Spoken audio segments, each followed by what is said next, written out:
recording right now. Hi, everyone. Welcome to Tech Down Over, where everything is gear, everything is tech, everything is technology and fun. And today we're joined by our host, Jeff Blanchard from Down Under. I'm the Up Over guy, by the way. Hey, Jeff, how are you? Good, thanks, Rick. Another lovely day in Australia. It's back to winter again. It is. And that lovely lady who is in the monitor over him, that is JoJo Jensen. Hey, JoJo, how are you? I'm good, thank you. JoJo is a very well-known and respected and just a lovely person to deal with. She's a vocal talent and artist and just a fun person to know and work with and everything else. Anyway, well, let's do our quick show intro and then we will get started.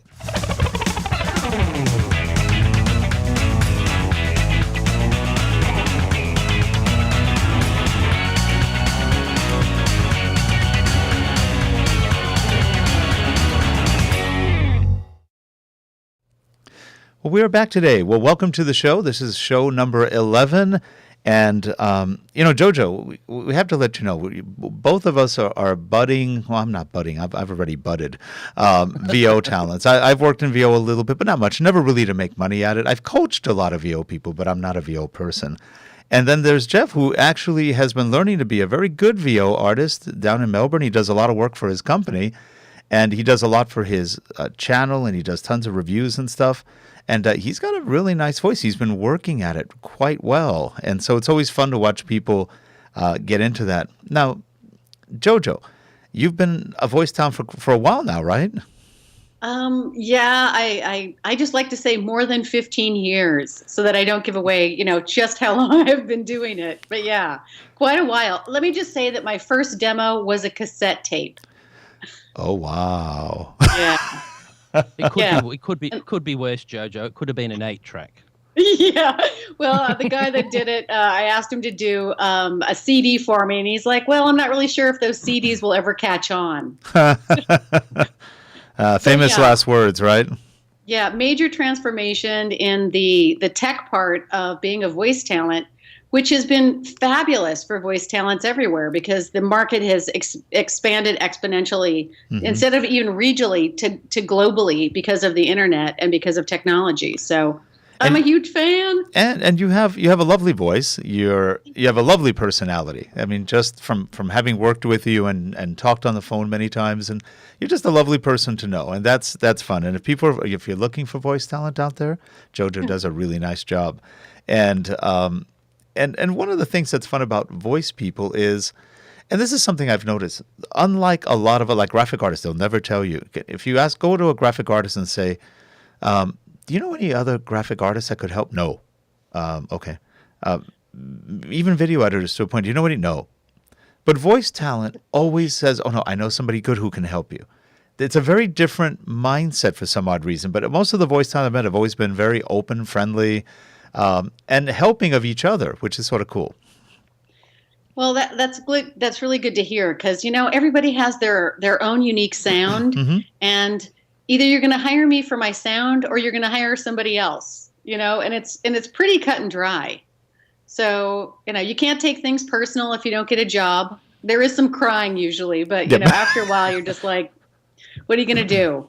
So, but it's also really good for me as a voice talent to have other people in my back pocket to go, oh yeah, I totally know somebody that can help you out with that. Yeah. So, and then you know what? They usually reciprocate. Yes, it's good. It's really good business. Well, that's the thing I've found with just with my short time in it, that when I started out doing a little bit of voiceover, before I thought, no, I can't do it. My voice is no good. But it doesn't matter. It depends, what do the people want? If somebody wants just that radio voice, there's plenty of them, but there's a lot of the voiceovers who want normal people that sound enthusiastic and can just read correctly. Well, I always joke with Jeff because just having an Australian accent or even an English accent, you win. It's like, gee, we don't have that accent, and therefore they always go, we want an American, we want an English accent. Though, it's funny, I have run into a lot of people who say, we want an American accent. And you always go, what kind of American accent? Yeah. Do you want a Southern one, an Eastern one, a regional news one, or a kind of a generic newscaster voice where you can't tell where they're from? That's an interesting one. Yeah. Now, JoJo, I've been looking at your site. Could you just tell me a little bit more about how you put that site together? Well, let's see. Let me just be perfectly upfront.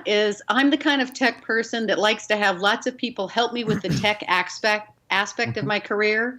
And so I had somebody help me design my website. It's from a template for WordPress. And so it was pretty easy. It was lots of different modules.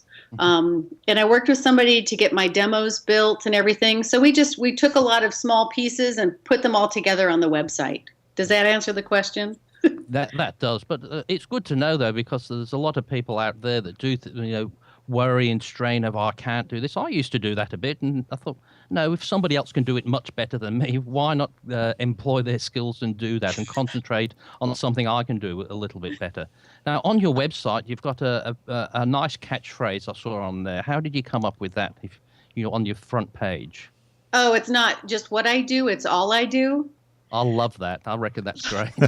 Thank you. Well, this is a true story. It actually happened when I was in the middle of a session for a really, really big company. And I went into their studio and I read the first bit of a script. And the guy was like, wow, you've maybe done this before. And I was like, dude, voiceover, it's not just what I'm doing. It's all I'm doing. And it's such a surprise for people to think that I can make an entire living as a voice talent. Well, part of the problem there is there are so few that do. A Really? lot of people in voiceover are part-timers. They do a little bit here and there. They dabble.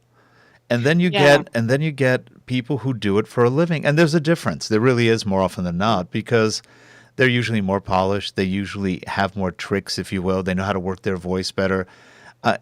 We work with the talent we've worked with, probably about 4 or 5 different people that we've worked with throughout the years. They all do it for a living, every one of them, and you can tell that they read better. They're very good at it because that's really what they do. Now, there's some that want to get into it, and they just don't do it for a living because they haven't gotten into it all the way. And then, of course, there's about 500 of them who make their living teaching you how to be a voiceover talent, but they don't do it themselves. Oh, so it's an interesting thing. Like I said, I've coached talent that we've worked with throughout the years, and not so much in their voice, but in how to use their voice maybe a bit better, or how to breathe better, things like that, just little things. And that's all just part of the working with voice. But you're right, by being one of those who just does it for a living, that makes a difference. I think it does in a lot of ways. And in fact, so people know what we're talking about, we're going to play a little video, which is off your YouTube channel. And unfortunately, there's a tad of echo. This is not reflective of JoJo's voice. Her voice still sounds clear, but it sounds like there's maybe a little bit more of her, like 1.5 of her. That was a problem capturing the video from my iMac. I don't know why it put a little bit of echo there, because there was none. There was no other mic on, but it thinks there was. So here we go. Here's a quick, about 3 minutes, a lot of different things, and some of them are really cute. Here we go. Good morning. Before we get started on your car loan, I just want to say, you, sir, are beautiful. Can I give you a hug? Come on, bring it in. Life can be a little chaotic, but buying a home doesn't have to be. At RE/MAX Uptown, we make it easy. I am so over winter. After all those days stuck inside, my kids have officially ruined my sofa. Would you rather pay for a ticket and hire insurance or save your hard-earned money? Save your time and keep your money by letting us go to court for you.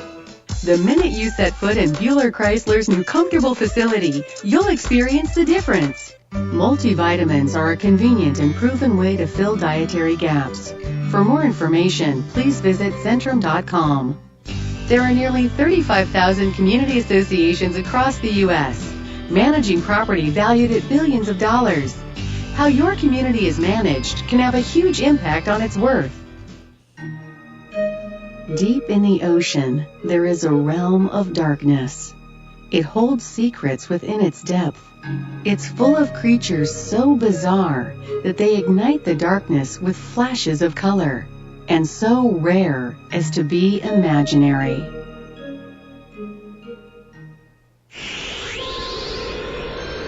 Extrapolating from Kepler data, some estimates put the number of planets in the universe in the trillions. But what everyone really wants to know is, do any of these planets have life? Off the coast of the Pacific Northwest, a giant sleeps. It lies along the trench where the North American continent is colliding with the Juan de Fuca plate. Along the 7th... Okay, so we're not going to go through the whole thing, but we did play about half of it, and go to www.jojojensen.com, and you'll get the whole thing, plus more. There's other samples there, too. You do a great job. They're fun. Some of the samples, I love your first one. Oh, come on, bring it here, bring it here. I love that one. Give me a hug. That's a cute one. That's the only thing. I just feel like I just want a big hug after that. Yes. It's just so nice, isn't it? Thank you. The demos are so much fun to cut and produce. You just gather a bunch of scripts from projects that you've done, or a lot of people just take samples from stuff that they have done, and they just cobble them together, which I do as well. But every once in a while, I just like to cut fresh ones, which I've just done. Yeah, being that one too. Yeah, that's fun. Now, you do your own audio editing?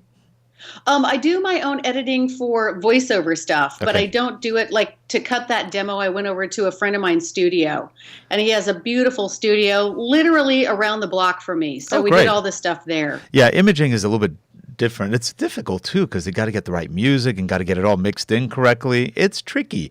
Yeah. I've done some demos imaging, are and it's different. and it depends on the style people are looking for, but that's good. Yeah, it's funny because a lot of times when we work with voice talent, we always say, you don't have to edit. They look at us like, we don't have to edit. No, What? don't edit. We do our own editing. Yeah. And that throws people off. And I say, look, it's just easier. We have a production process. We just crank it out, and we're good at it. And it takes the burden off of you to have to do it. So for us, that's just something we enjoy doing. And plus, most of the people we work with, you included, just are funny with some of the comments they make as they're recording. Yeah. because That's generally why I have to edit, to remove the swear words and the burping and, the stuff that I don't want anybody else to get a hold of for blackmail purposes. funny.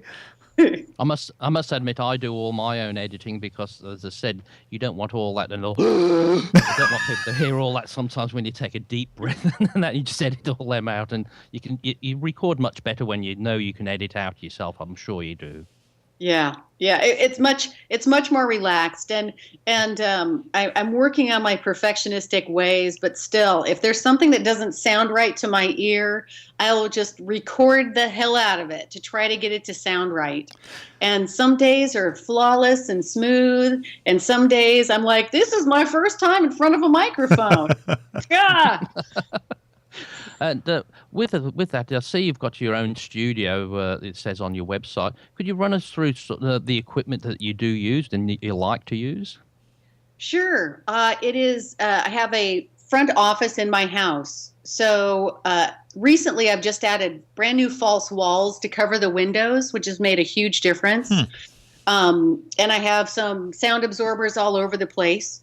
But I just got a brand new AT4033 microphone, which is great. A little bit cleaner, a little bit bouncier, I think, for commercial work and on-hold messaging and stuff like that.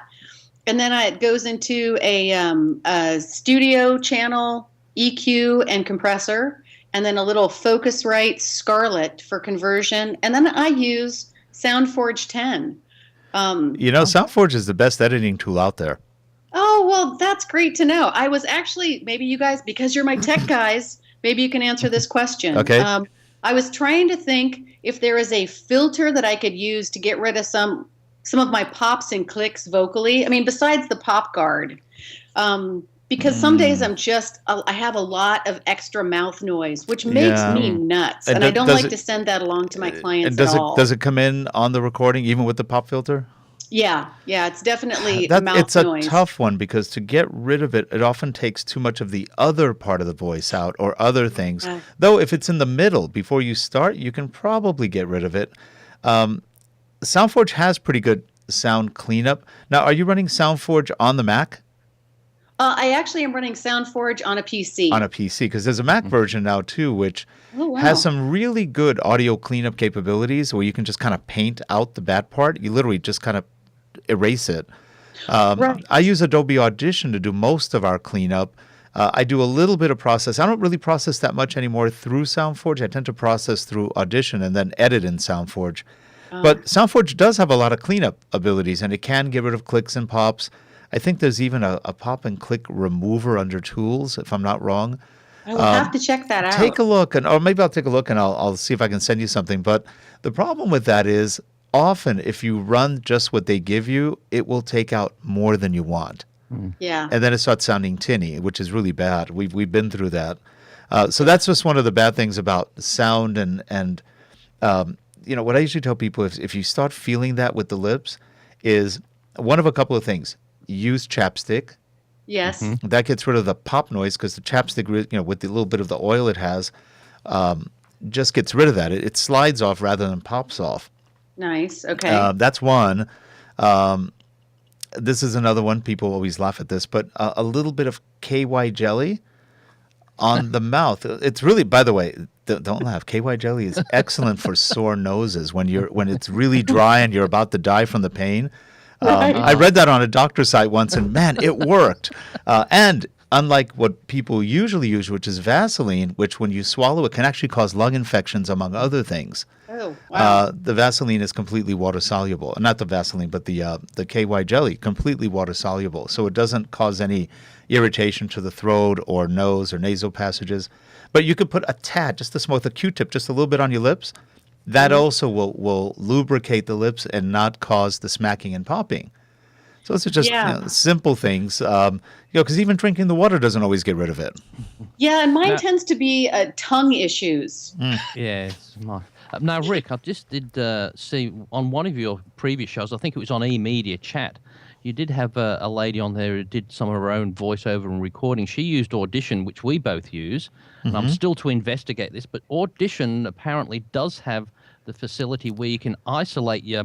Yeah, they're pretty good at that. It's pretty good, and you can actually go... It is pretty good at that, and you can go into different ways of looking at the wave file. You can actually erase, using your mouse, you can erase the places where you see the pop. And it works really well, but you just have to be careful because you can erase too much. But I think what you were saying though that with the Audition you can program it so it finds them, because I know when I see it, I can see on the line exactly. I know what. You can do noise reduction. Yeah, you can do noise reduction to remove just those noises. The problem is if it happens in between sounds, it won't catch those, or if it does, it takes away too much of the voice. Yeah. So that's the only part that's a little tricky, and that's something we all go through, especially now you're probably more humid where you are, but indoors it gets drier, and where we are it's so dry that it doesn't matter. There's no humidity out where we are, and you really feel it. So that's just one of those kind of things that you have to be careful with as far as if you catch it. I would just probably redo that one read if it's a short read or something and try to avoid it second time. But a little chapstick can do wonders. So, I'm a big fan. I have chapstick in my studio, and it's just something that I edit them out as best as I can and find them when I can. Yeah, well, on the stuff you've done for us, I haven't heard anything. It sounded perfect. Oh, good. Yeah, and it could just be the fact that I'm a wacky perfectionist. So you never know. Well, I'm the same. I hear every little one, but I did hear a Granny Smith's apple before you do it, but I don't know. I haven't tried that. Maybe. That seems Interesting. To get rid of a lot of it. I don't know. I suppose it's one of those things, stick your head in the corner and twirl your head around and stop it or something like that. But JoJo, getting back to what you said earlier about your first demo being on a cassette tape, what's some of your other earlier equipment and how much has it improved since then? Oh, Lord, I'm not even sure I can tell you. One of my things as my career has advanced, I just keep buying better equipment. More equipment. I mean, I think I started recording on a laptop when I first started doing it with, not a total crappy microphone, but like $100 microphone. I didn't have as much soundproofing, and I just kind of cobbled together a studio. And now it's like a little professional bat cave for me. But I get different. I just keep upgrading when I can. I don't think I'm going to ever get to the Neumann, $5,000 microphone. And the funny thing about that, you don't need that for what we do. Yeah, not really. It's really way overkill. And I'll tell you, when you have a Neumann, especially a high-end one, then you have to have a perfect studio because it catches everything, including what the neighbors are doing. I mean, they're so sensitive. Yeah, And so you're going to spend a lot of money. And well, I have a Neumann TLM 102, which is somewhere around here. It's a small one. I don't know what I did with it. Oh, I think I put it in a drawer. Anyway, it's small. It's only yay big. And that thing is about $700, $799. I can't remember. And it's really good. But when I first got it, I didn't have enough padding in this particular, actually in another office I had. And it was noisy. It would pick up everything. Not to mention, it would pick up your breathing minutes before it started. It was that sensitive. So it was a wake up call. Now I've gotten to like it. At first I went, oh, okay, don't really like it that much, and it doesn't like me. So we had a kind of rough relationship at the beginning, but then it got better. I learned how to use it better. Also, I think I got better equipment. I got a better preamp, like the Scarlett. I have the same Scarlett. The Scarletts are great. I've got the, what is it, 18i20. And they just have really nice preamps. Though I'm not using that right now. I'm using a Mackie mixer for this thing, and Jeff and I just both bought the same microphone. We kind of do that. We're really bad. We both like gear, and we both like toys, and we tend to like the toys we have, like little kids. So he just bought a Rode Procaster, and I heard it, and I went, I need a Rode Procaster. I was going to ask the question, to JoJo, what makes you go out and buy new equipment, or is it just a sickness that me and Rick has? But I think it must be just when you get into something, you just like to have something that's just that little bit better. But as you said, though, JoJo's talent just shines out no matter what piece of equipment she would use. As I said, some people say, "Oh, gee, that's a great sounding microphone." Does that mean you sound horrible without that great sounding microphone? I think. Well, I do think though that professionals of any kind of in any industry, we up our tools when we can, and if we can, and if it's time to upgrade stuff, it's time to upgrade stuff. Like I said, I use SoundForge, and a lot of the other voice talents I know use Pro Tools. But at this point, for me, it would be overkill because of just the kind of stuff that I do. I just don't need that kind of equipment. No, and Pro Tools really isn't built for voice editing. It's really for music. Yeah. Yeah. And the more gear I get, I mean, you guys are tech guys, which is fantastic. But I am not a tech girl. I just want my stuff to work. And I'm very lucky to have tech people close by who can come when something does not start working, which happens on occasion. I mean, I burnt out my channel strip one day, and it took us probably 2 hours to figure out that there was a weird in that strip, and I had to replace it. But I wouldn't have known where to look. So I don't know. You build up a studio and your technical stuff when you can, and I make damn sure that I have backup, really great technical support people, audio engineers, tech guys that can always help me out.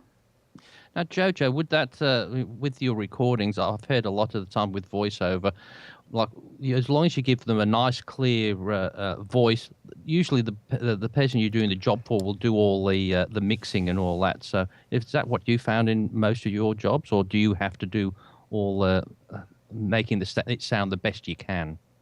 No, actually the requests that I get most are just raw, clean audio, limited processing. Some people don't want any compression at all. Right. Or any normalizing at all. And I don't have to. I mean, I'm glad that I have the capability of doing that. But most everybody just wants raw, clean takes. So it makes my job a lot easier. Sometimes I run into tech issues. I was just talking to somebody today that wanted me to do an on-hold message for them, but it was like 8-bit. And I can't get it to sound like anything but total crap. That was going to be my next question, because I saw on your site you did voiceovers for for phone systems, and I've done one recently, and I did it and it sounded really nice, and then they said no, we want it in 8-bit, and then it sounded like I was in a gutter in a bucket. Yes, that is the low res apparently. So my thing is now is that I can't convert that for people because it's just not going to work. So I send them on to somebody that can do that for them. But I mean, I produce beautiful sound, and then it's just going to go right into that little, like you're talking into a soup can. Yep. And there's nothing I can do about that. But my conversion even is not. It still doesn't play cleanly on their machine. So one of my favorite stories is, and this was probably late '90s. There was a bank. It was a German bank, a Deutsche Bank, I think it was, and this was actually real. You would call up and you would get their automated attendant would say, "For loans, press 1. For this, press 2. For that, press 8." And finally you got to 9, and it says, "To hear a duck, press 9." And so, of course, I press 9, and you hear, quack. And then I went back to the menu and somebody had a hilarious sense of humor. This is a serious bank, but it was to hear a duck quack, press 9. Oh, too funny.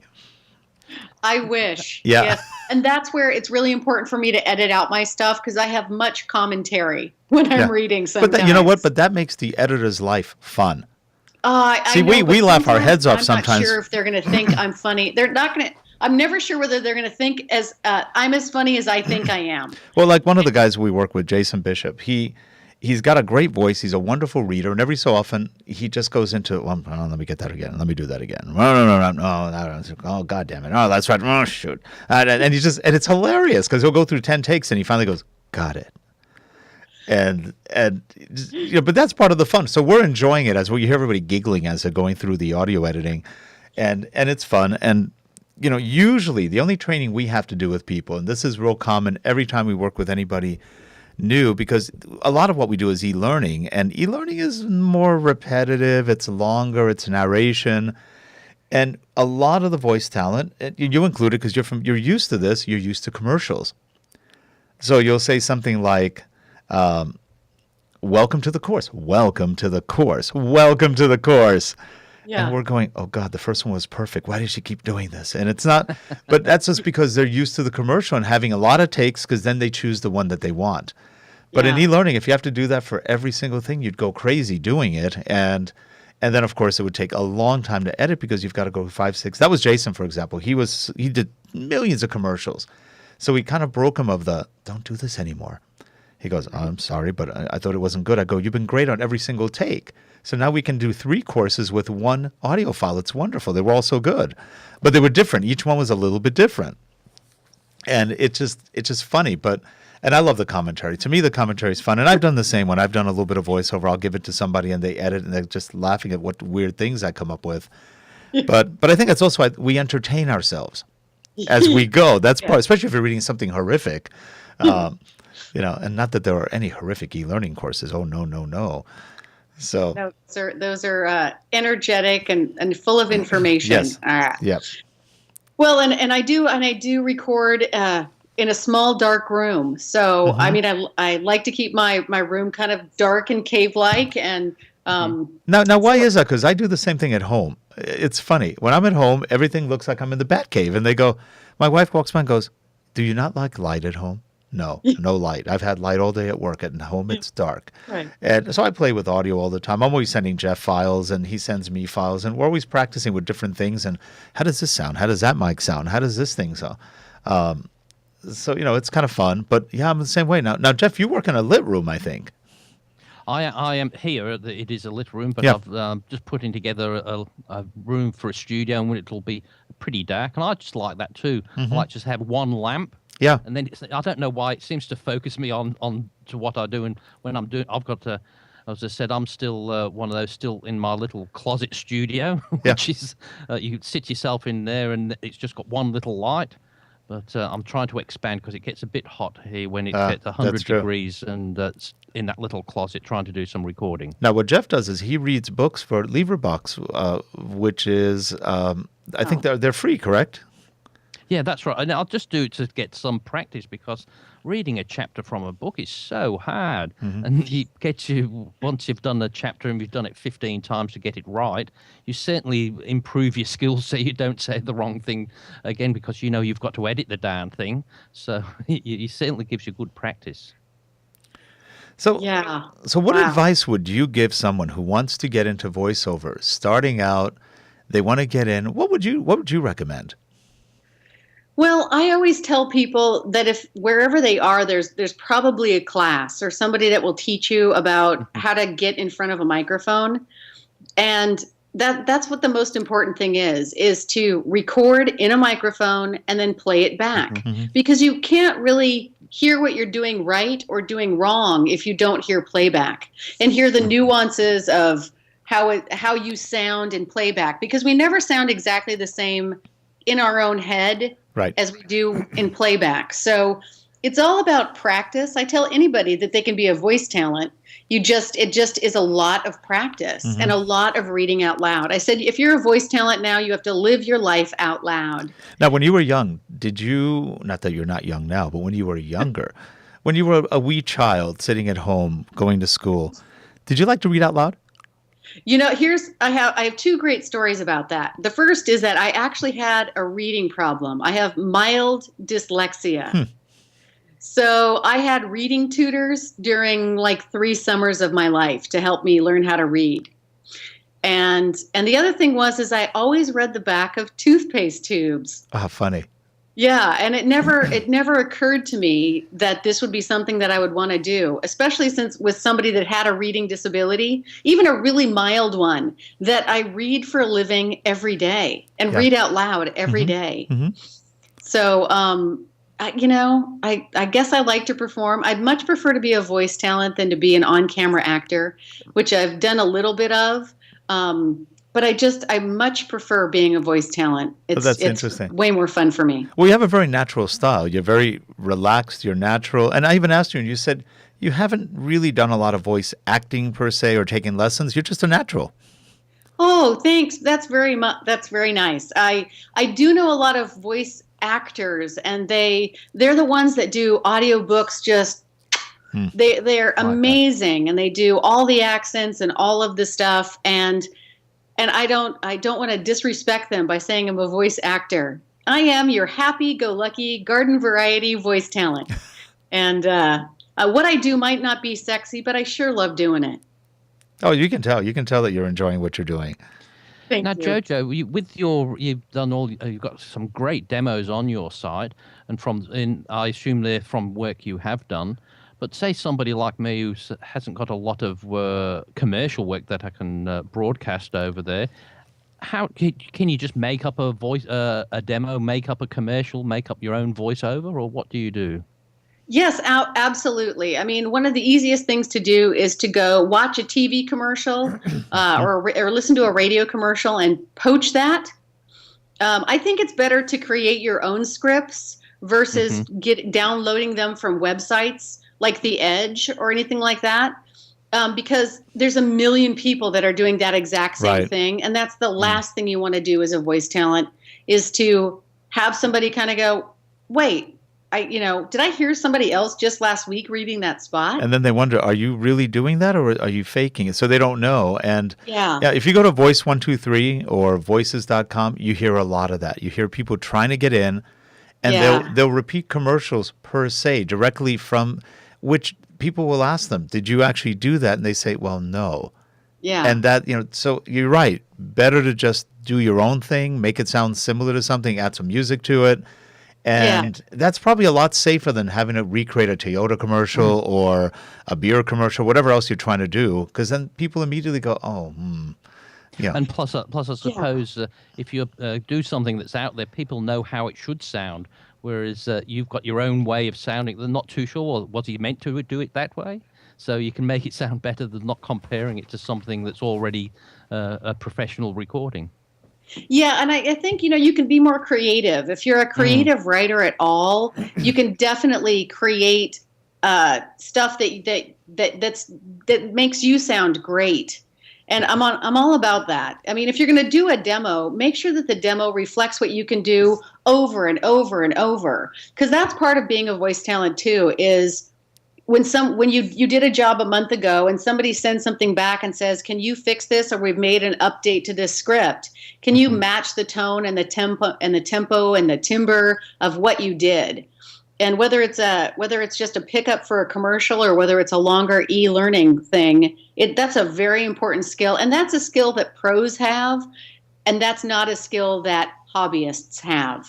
Because I've done that sometimes. You do an e-learning module, and then you come back to it 4 weeks later, and there's just 5 seconds or a minute of it that's wrong. And if you're not careful, it just stands out like a sore thumb. You've got to. So I make a habit of recording, noting down the date and the time I record things as well, because that makes a big difference to my voice. Well, the other thing is that a lot of people don't do, if they have a lot of microphones, they don't write down which microphone they had that day. And that's a risky one, because I know me, for example, I tend to use a lot of mics. Not for any other reason other than I'm just a monkey at heart, and I just like a lot of different microphones. But if I don't really pay attention when I save the file and I don't put the mic, and I go back and make a change, I've got the wrong mic. So that'll really knock you right out, because you go, wait a minute, it sounds totally different. Oh, by the way, Jeff, I sent you a sample yesterday. Were you able to identify what file that was? I was just going to tell JoJo, I said, Rick sent me a teaser last night. He sent me a 5-minute video and saying, naming all of his microphones. So that's why it took 5 minutes of the recording to go through all his microphones. And he said, guess which one it is. I'm going to have a guess and say it was a Neumann. No. No. In fact, you have the one I used. Oh, the Procaster? No. No. The Rode NTG2. No. Oh, God, which one else? The one you'd least expect. That was the Rode NT1A. The NT1A? Oh, yeah. I did think about that, but I discounted that one. Because everybody thinks it's not a great mic, but it's actually a very good mic. And that's my favorite mic. That's the mic I do for my voiceovers when I've got the quiet sound. I wanted this to... I wanted to see if I could throw him for a loop, because there was no processing on it. Well, it's a little bit of processing, but it was recorded with just a USB interface, the Macchionics Blackjack. And I said, let me see if I can fool him on this one. Well, you would do. There's so many ones to do. So, JoJo, as well, when you're doing your recordings, I've heard, and this is what I don't know if it's right, but I try to do it. If I've got a long script or whatever, I just get in there and record it all at once. I don't stop. I'll record everything. So it could go for an hour for a 20-minute bit of thing if I'm messing about, just to get that continuity. Then I can cut and paste quite easily. Do you do that, or do you stop and start? No, I do not do that. I do stop and start when I make a mistake, but I just kind of keep rolling through the script, and if I make a mistake, I'll stop, I'll give myself a break. So I have like an editing place. And then I'll just keep rolling through it, from beginning to end. Does that answer your question? It does, yes, because I saw you had on your site that some days you have, 45 spots recorded in a day? Yeah, sometimes it's 45 different scripts, and some of those scripts have anywhere from 1 to 8 paragraphs per script. Yeah. That's a busy day. That's a real busy day. That's a full day. That's a definitely full day, which it's very funny. I work for myself, and when I used to work for other people, I always understood, thank God it's Friday. And now I'm like, thank God it's Friday. That's why you take vacation so much. You need it. Yeah. Well, my voice needs it. I'm actually much better after a weekend of... So I do try to keep the talking to a minimum, but as it turns out, I talk a lot anyway. Now, do you find that your voice is better at certain times during the day, like morning or afternoon or even evening? Yeah, well, I have actually, it's kind of weird. I'm doing this a lot because my voice starts to get better about 10 to 4 in the afternoon, but my concentration starts to wane about 3. Yeah. And so that's a pain in the rear.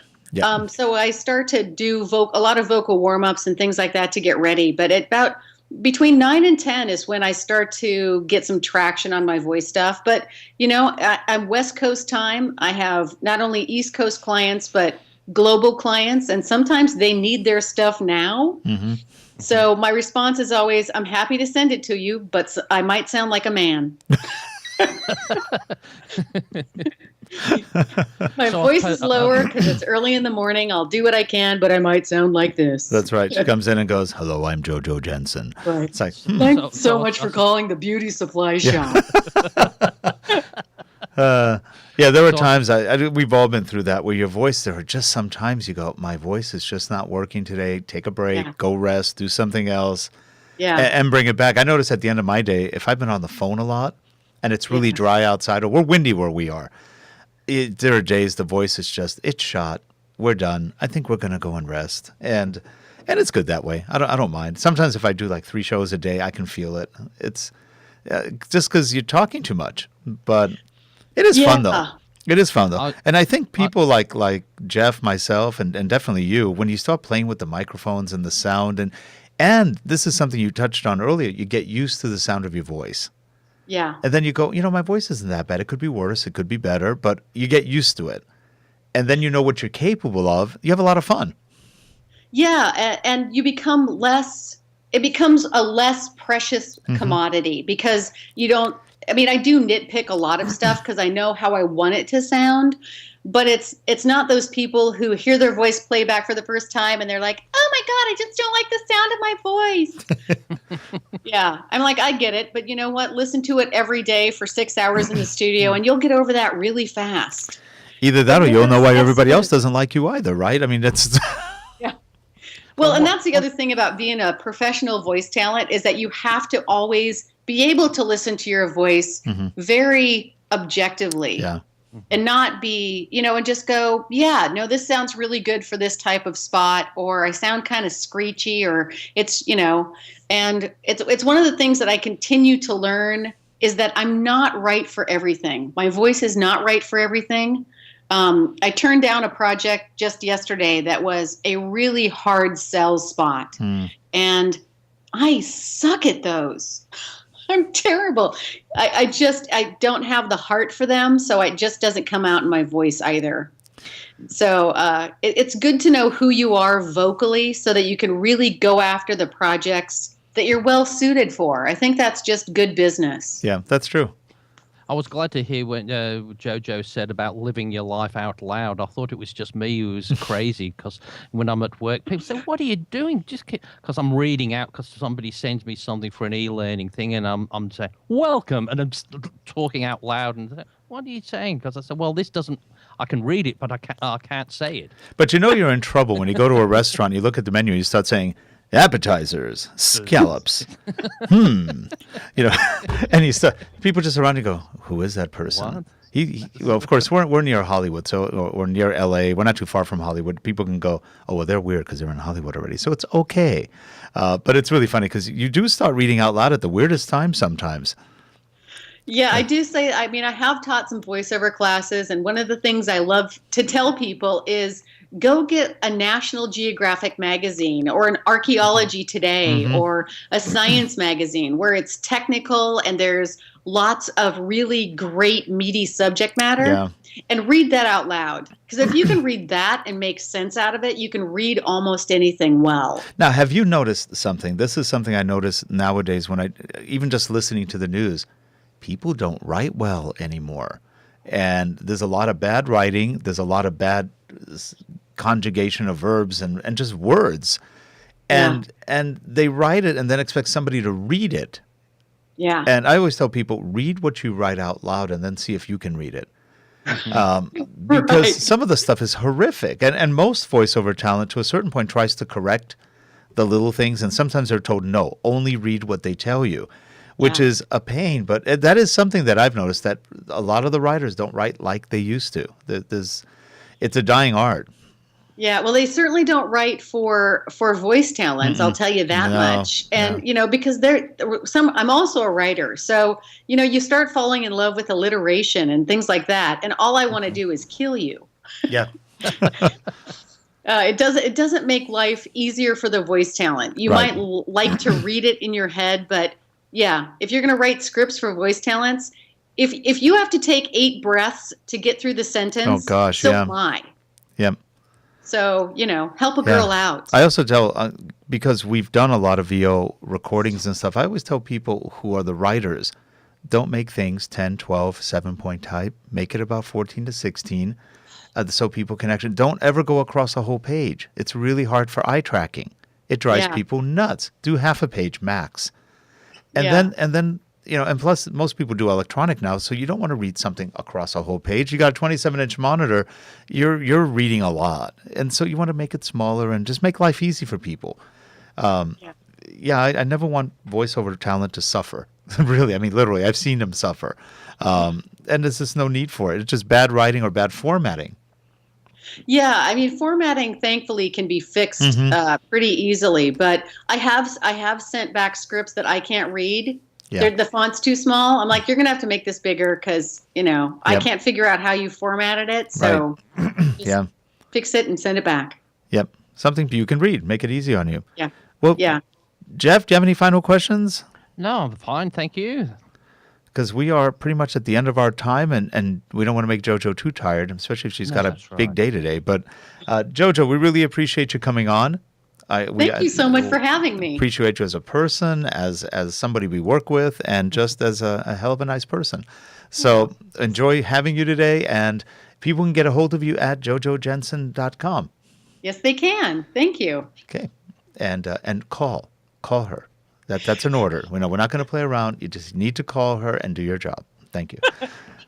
All right. So and Jeff, if you ever need an American voice, there she is, right there over you, right now. Well, that's right. Yeah, I'll try and put one on myself, but I don't think I'll do a very good job of it. Well, send me your demo sample when you get done, Jeff, because I like having a posse of people that I could refer other people to. So I will do, and I found as well, there's never a wrong sound. It's just the sound somebody waiting to use. that's right. You It's never- just got to be your sound. That's right, and then that's what got me into this. I used to think, no, I couldn't do this, but hang on, people have to listen to me every day, so why not record it? There you go. And he practiced at it. He started doing all the exercise and working, and big difference. And as you said with the criticism, that's why I do the LibriVox, because they take your recording and critique it. So, oh no, there's too much sound in there, get rid of that. And because they don't want total perfect, but they make you can't just record rubbish. They'll say, no, that's too much noise. Oh no, it doesn't make sense. You didn't get that sentence right. So it's good to have somebody criticize you constantly, so you keep improving. No, that's great. Yeah, and that never goes away, regardless of how many years you've done it. Somebody's always going to tell you what you're doing incorrectly. And the great thing I've found, I've listened to some of my earlier recordings, and I know Rick says you don't listen to your earlier recordings. No, that's depressing. But then again, I've had the opportunity to go, so I'm going to re-record that now. I've got the opportunity to do. I'll do it in my spare time because I just can't stand it.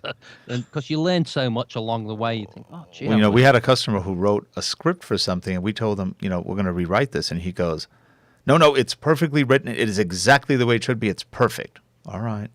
So then we gave him the rest of the course with that one lesson intact, and he reads it by himself, and he calls up and goes, "This is awful. Who wrote this crap?" You. You did. Remember you said don't touch it? Oh, Yeah. right. So yeah, we all go through that, and what I love is if you do listen to old stuff you've recorded, you just go, oh gosh, okay, that's what it was. That was then. This is now. Hopefully, it's better, but. It's sort of funny. Well, we are at the end of our time. And again, JoJo, appreciate you being here. Jeff, Thank as you. always. Now, next week, we have no show. I'm traveling, unless we record something early. But I'm in New York next week for about 7 days. But the week after, we have a show. And we have Gina Schreck on the next week. Oh, that's fantastic. So she's going to talk about social media and gifts for lazy, good-for-nothing men who don't know what to do until the very last minute before Christmas. That would make about all of us, right? Is she talking about us? I don't know. Not us.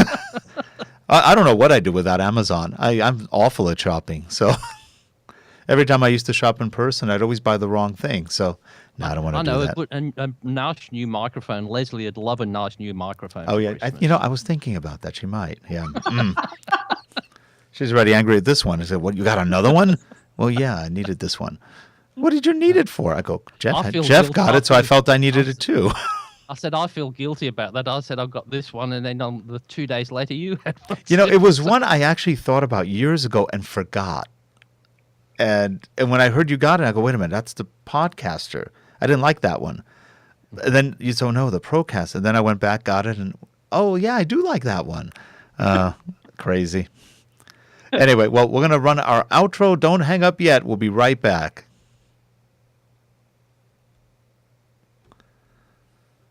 And we are going to run the outro. Yes, we are. For some odd reason, it didn't run. Here we go.